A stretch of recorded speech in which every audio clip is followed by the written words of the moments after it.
and they like to use the term Palestinian. And I had a debate yesterday over on Twitter, and somebody was trying to bring up the Balfour Declaration and screaming that the land belongs to the Palestinians. And then I had to ask him if he even knows where the term Palestinian comes from. He said it was on the map back then, Matt. And I said, when was the Balfour Declaration? And he's like, it was in 1917 is when that ended up coming out. What just took place? What was just happening? World War I. Who used to own it before that? The Ottoman Empire. At the time, it was being managed by the League of Nations from the Allies, and it was made the British Mandate of Palestine. And the reason it was the Mandate of Palestine, and you have the word Palestine written on the maps, actually comes from the biblical people, the Philistines, who lived in the land of Philistia. All right. And so if we actually take a look and we go back in time, it had absolutely nothing to do with modern day Palestinians, which makes me go, listen, if the Ottoman Empire owned the dang place forever, not the Philistines. All right. Well, at some point in time they were. But besides from that, then you had the land of Judea, you had the Jews, you have all of this crap that's taking place over there. Eventually you get to, Islam comes around, what was it, like 560 BC?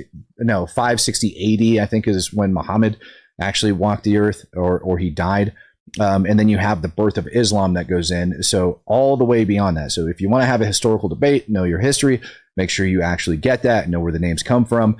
Whole dang thing's a lie. Yasser Arafat's actually the guy that ended up coming up with the term Palestinians, and that the land ends up belonging to them, starting that entire movement.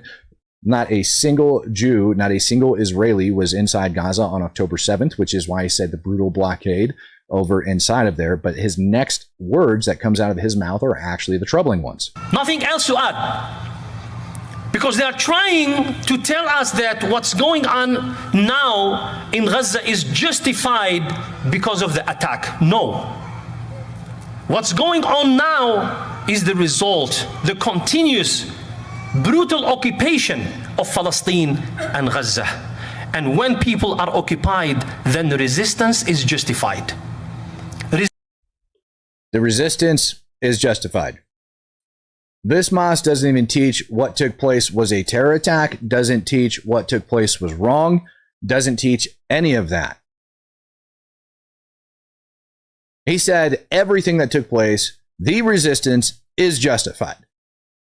The rape, the murder, the burning, the desecration of bodies, the kidnapping of infants who were later strangled. This mosque teaches was justified. Resistance when people are occupied becomes a human right. People have the right to resist. People have the right to defend their lives and the lives of their community members. People have the right to defend their land, their properties, their deen, their dignity, their honor. We cannot accuse somebody who is fighting for his life to be a terrorist. The terrorist is the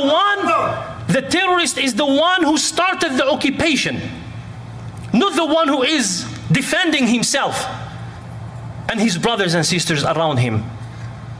This should be very clear. Teach our kids about the history of Palestine, about the occupation, about the suffering. Don't tell me that, oh, it's too graphic for our kids to watch. If our kids are victims of Islamophobia, if they are victims of this hatred at school, then they are at the age to be taught what's going on in Palestine and what's going on in Gaza. Victims of Islamophobia. This man just justified the October 7th attacks to his entire congregation. He just justified the murdering of 1,200 people. He just justified rape, body mutilation, kidnapping, torture.